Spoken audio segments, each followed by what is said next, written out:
1857 সালে সিপাহী বিদ্রোহের পর ব্রিটিশ সরকার মসজিদটিকে দখল করেছিল। পরবর্তীতে স্থানীয় মুসলিম সম্প্রদায়ের কাছে এটি ফিরিয়ে দেওয়া হয়। বর্তমানে এটি দিল্লির অন্যতম গুরুত্বপূর্ণ ধর্মীয় ও ঐতিহাসিক স্থান।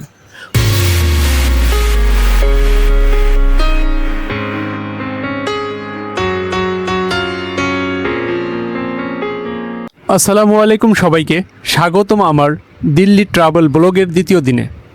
আজকে সকাল শুরু হলো দিল্লির হোটেল লামেম থেকে। গতকাল অনেক সুন্দর জায়গা জামা মসজিদ ও লাল কেল্লা ঘুরেছি, আর আজকের দিনেও রয়েছে নতুন কিছু দেখার পরিকল্পনা। আজকে আমি যাব পুরনো দিল্লির ঐতিহাসিক ফতেহপুরি মসজিদ এবং এরপর ঘুরে দেখব নিউ দিল্লি রেলওয়ে স্টেশন। তো চলুন শুরু করা যাক আজকের দিল্লি ভ্রমণ।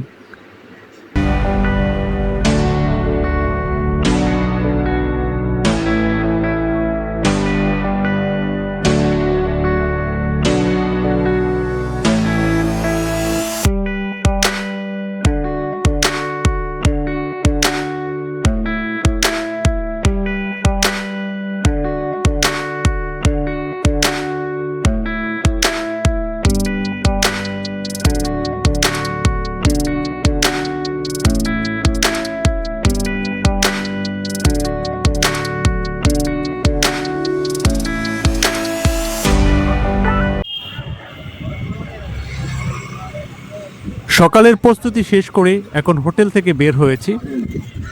ভ্রমণের সবচেয়ে সুন্দর বিষয় হলো প্রতিদিন নতুন জায়গা, নতুন অভিজ্ঞতা। দিল্লি এমন একটি শহর যেখানে প্রতিটি রাস্তায় মিশে আছে ইতিহাস। হোটেল থেকে বের হয়ে এখন রওনা হলাম ওল্ড দিল্লির দিকে। আজকের সকালের দিল্লি অনেকটা ফাঁকা লাগছে। রাস্তায় মানুষের চলাচল, গাড়ির ভিড় আর শহরের ব্যস্ততা তেমনটা নেই। সব মিলিয়ে অন্যরকম সুন্দর। একই শহরে আপনি দেখতে পাবেন আধুনিক বিল্ডিং এবং শত বছরের পুরনো স্থাপনা। এই মিশ্রণটাই দিল্লিকে অন্য শহর থেকে আলাদা করে।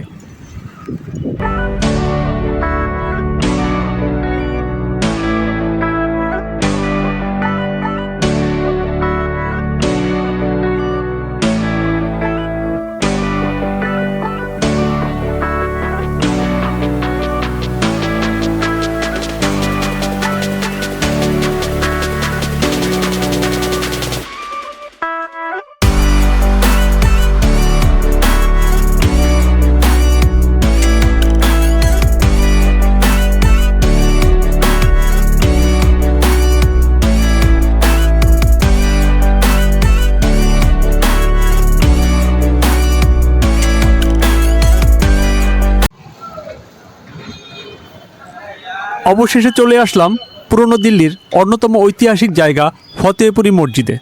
ফতেহপুরি মসজিদ হলো পুরনো দিল্লির অন্যতম ঐতিহাসিক ও গুরুত্বপূর্ণ মসজিদ। এটি দিল্লির বিখ্যাত চাঁদনি চক এলাকার পশ্চিম প্রান্তে অবস্থিত। ফতেহপুরি মসজিদ নির্মিত হয় 1650 সালে। এটি নির্মাণ করেন ফতেহপুরি বেগম, যিনি ছিলেন মুঘল সম্রাট শাহজাহানের একজন স্ত্রী। মসজিদটির নাম তার নাম অনুসারে ফতেহপুরি মসজিদ রাখা হয়। মসজিদটি মুঘল স্থাপত্যশৈলীতে নির্মিত। লাল বেলে পাথর ব্যবহার করে এর প্রধান অংশ তৈরি করা হয়েছে। মসজিদের বিশাল প্রাঙ্গণে একসঙ্গে হাজারের বেশি মুসল্লির একসাথে নামাজ পড়তে পারেন। এর প্রধান গম্বুজ ও সুন্দর খিলানগুলো মুঘল শিল্পকলার নিদর্শন বহন করে।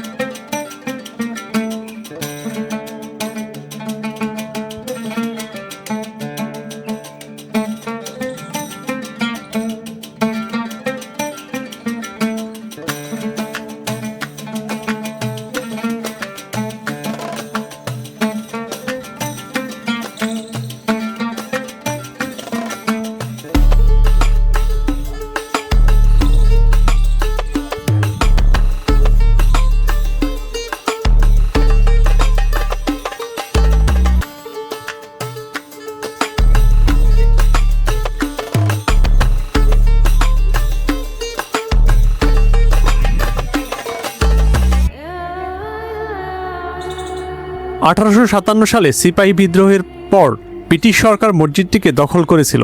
পরবর্তীতে স্থানীয় মুসলিম সম্প্রদায়ের কাছে এটি ফিরিয়ে দেওয়া হয়। বর্তমানে এটি দিল্লির অন্যতম গুরুত্বপূর্ণ ধর্মীয় ও ঐতিহাসিক স্থান। প্রতিদিন বহু মুসল্লি এখানে নামাজ আদায় করেন।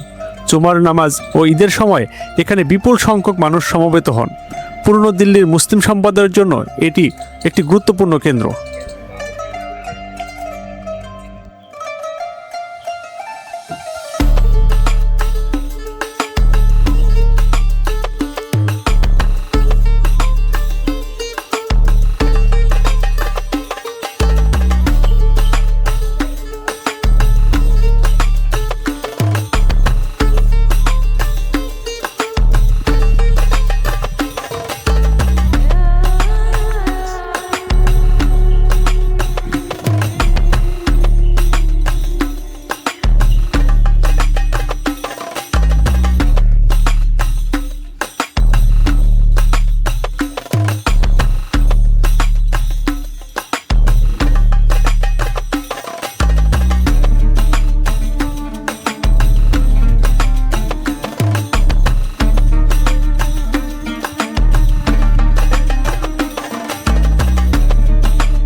এই মসজিদের প্রতিটি অংশে রয়েছে ঐতিহ্যের ছোঁয়া।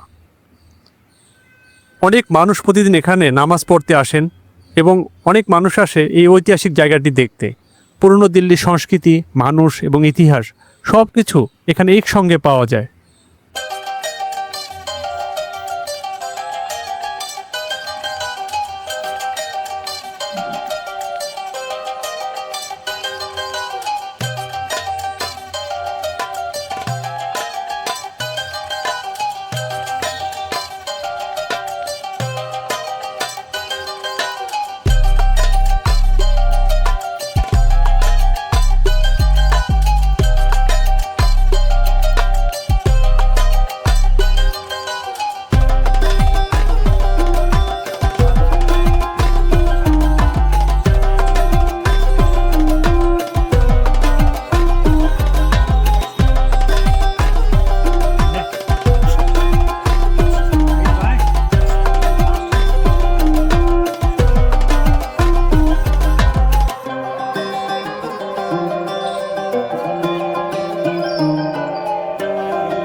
ফতেহপুরি মসজিদের অবস্থান চাঁদনী চক এলাকার পশ্চিম পাশে।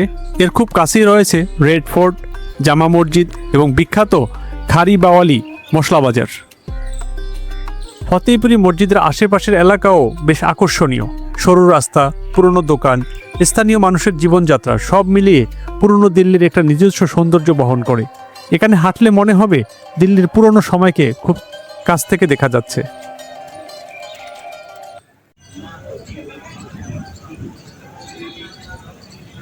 এবার আমাদের পরবর্তী গন্তব্য নিউ দিল্লি রেলওয়ে স্টেশন। দিল্লির অন্যতম ব্যস্ত এই রেলওয়ে স্টেশনে প্রতিদিন হাজার হাজার যাত্রীর যাতায়াতের কেন্দ্র। এখন যাচ্ছি স্টেশনটি কাছ থেকে দেখার জন্য।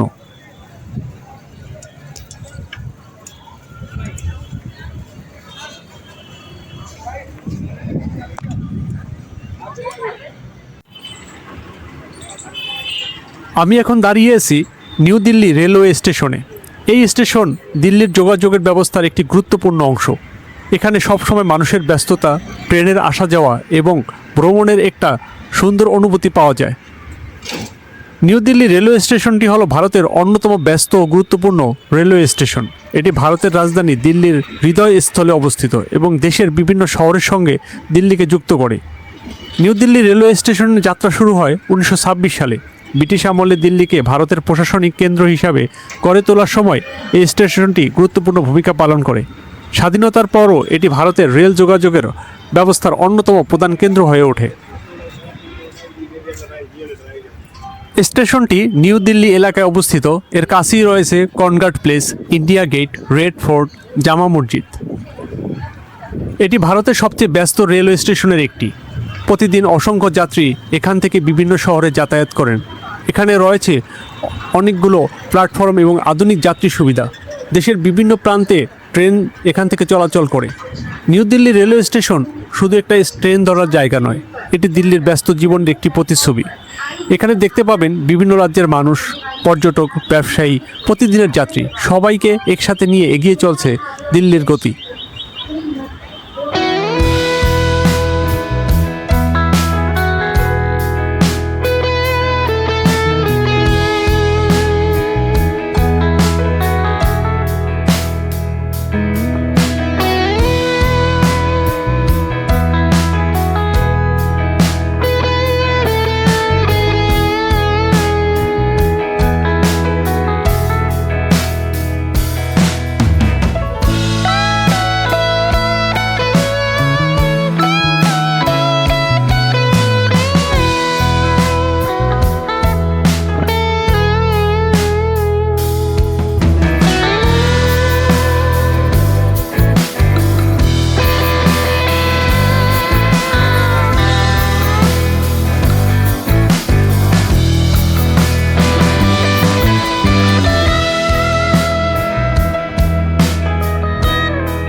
আজকের দিল্লি ডে 2 ব্লগে ফতেপুরি মসজিদ থেকে নিউ দিল্লি রেলওয়ে স্টেশন পর্যন্ত আমার ছোট্ট ভ্রমণ আপনাদের সাথে শেয়ার করলাম।